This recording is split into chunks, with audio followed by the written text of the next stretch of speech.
ദൈവത്തിൻ്റെ ഏറ്റവും പ്രിയമുള്ളവരെ, അവിടുത്തെ സമാധാനം ഞാൻ ആശംസിക്കുന്നു.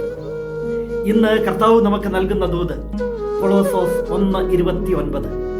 ഈ ലക്ഷ്യം പ്രാപിക്കുന്നതിന് വേണ്ടി അത്രേ അവൻ എന്നിൽ ശക്തിയായി ഉണർത്തുന്ന ശക്തി കൊണ്ട് ഞാൻ കഠിനമായി അധ്വാനിക്കുന്നത്.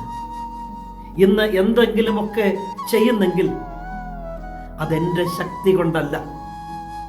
ഒരില അനക്കാൻ പോലുമുള്ള ശക്തിയില്ല.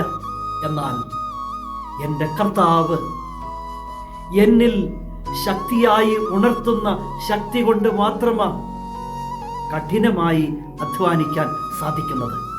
അത് ഒരു ലക്ഷ്യത്തിന് വേണ്ടിയാണ്. ആ ലക്ഷ്യം എന്തെന്ന് തൊട്ടു പുറകിലത്തെ തിരുവചനം പറഞ്ഞു തരുന്നുണ്ട്. എല്ലാ മനുഷ്യരെയും ക്രിസ്തുവിൽ പക്വത ഉള്ളവരാക്കി മാറ്റുക.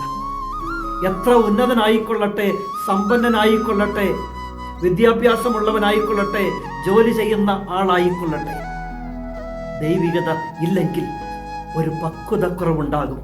അത് ആ മനുഷ്യന്റെ സംസാരത്തിലും പ്രവൃത്തിയിലുമെല്ലാം മനസ്സിലാകും. എന്നാൽ കർത്താവുമായി ബന്ധം ആയിക്കഴിയുമ്പോൾ, കർത്താവിൽ പക്വത പ്രാപിച്ചു കഴിയുമ്പോൾ ആ മനുഷ്യൻ പൂർണ്ണതയിലേക്ക് എത്തുകയാണ്.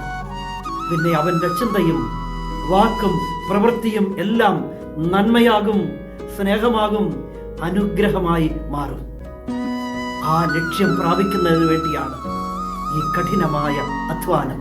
ആ അധ്വാനം സാധ്യമാകുന്നത് കർത്താവ് നൽകുന്ന ശക്തി കൊണ്ടാണ്.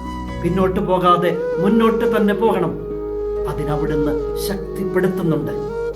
ആ കൃപയാൽ ലക്ഷ്യം സാധ്യമാകും. കരുണാമയനായ ദൈവം നമ്മെ എല്ലാവരെയും സമൃദ്ധിയായി അനുഗ്രഹിക്കട്ടെ.